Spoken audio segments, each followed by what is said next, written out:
Hi folks, Mr. Long here. I'm going to do a screencast today for what we call restricted domain and range. So I'm just going to go through a question here with you. So right here we've got a very complicated function. Look at that.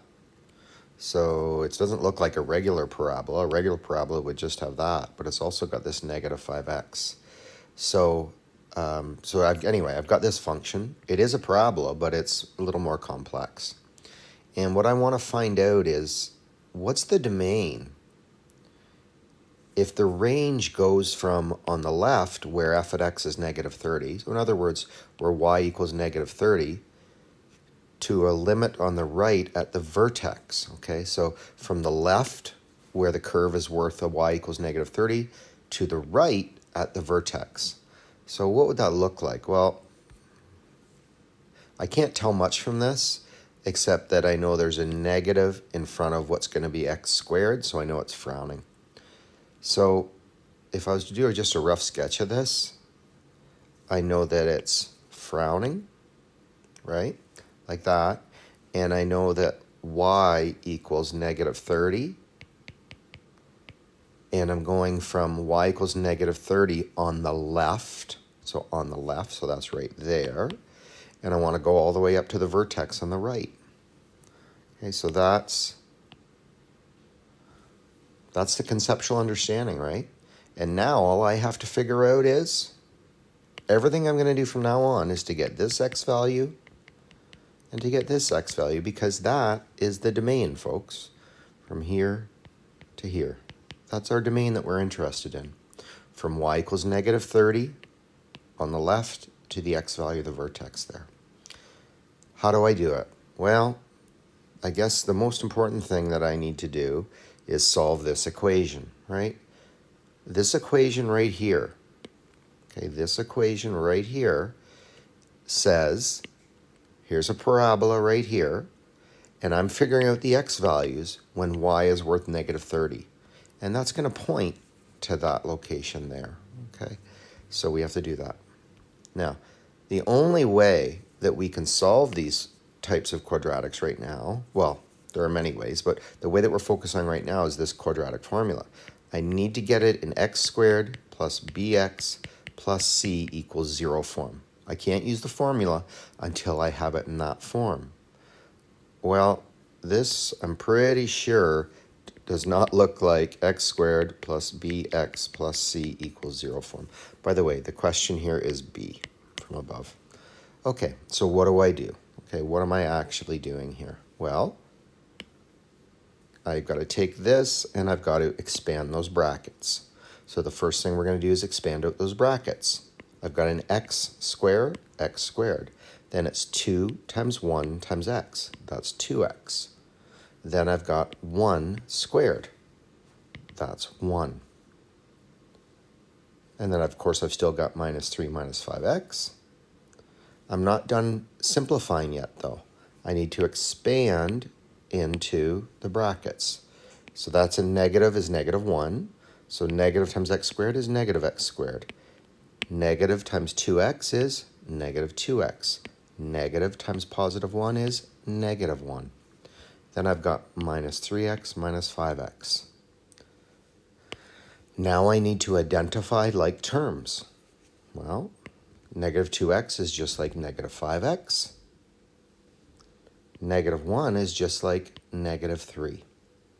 So I can simplify and collect like terms.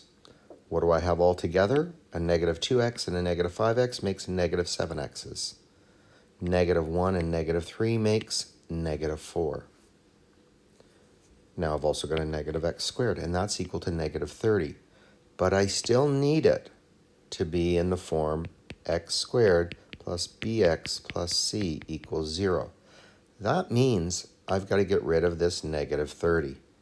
So what I did is I added 30 to both sides. Negative 4 plus 30 is 26. Okay, it's still not in the right form because I've got a negative out front. What do I need to do? I need to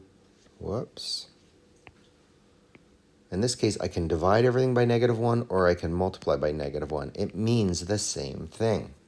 Multiplying or dividing by -1 gives you the same result. And often it's easier to multiply. So what do I do here? And if I'm multiplying by -1, I'm just changing the signs. Negative becomes positive, negative becomes positive, positive becomes negative, and if I multiply 0 by anything, I still get 0. Finally, I have it in the form I need.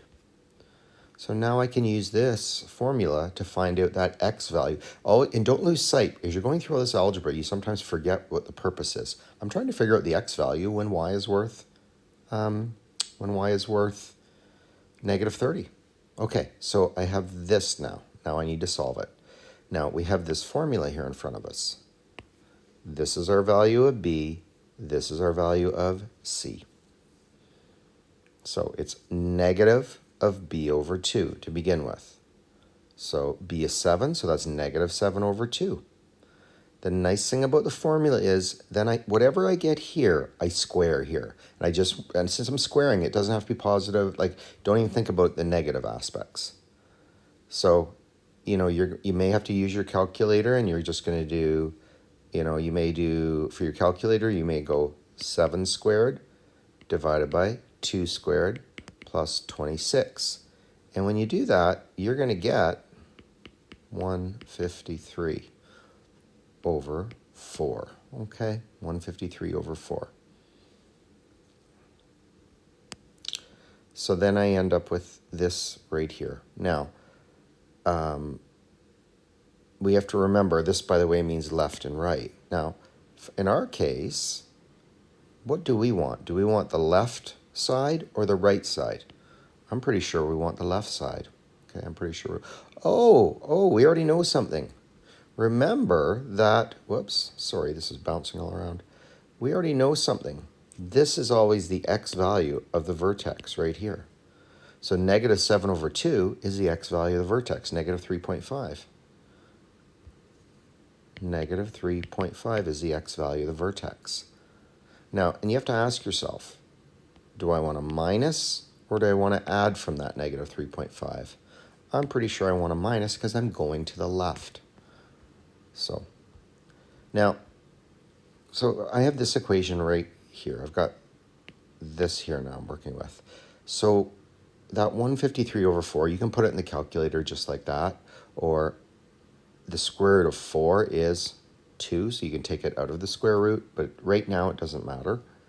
So, and then the question is, which one do I use? I'm going to use the minus, okay? So -7 over 2 minus, because I'm going to the left, root 153 over 2, or you can use that. It doesn't matter. And that's going to work out to -9.7. The truth is, I don't even need the right one because I'm only working from the left where it meets y equals -30 to the vertex. So that's -9.7. So this is -9.7. So I know my domain goes from -9.7 all the way to -3.5. And I've shown that here. Okay. We're going to assume for all these questions that those are your solutions, okay? You put square brackets on all your solutions. Okay, and that's the domain, which is, and I'll highlight it, right there. Okay, right there. Okay, folks. So now you can do, there's 3 questions there to do, and I believe the next page has another 4 questions for you to do. Okay, good luck.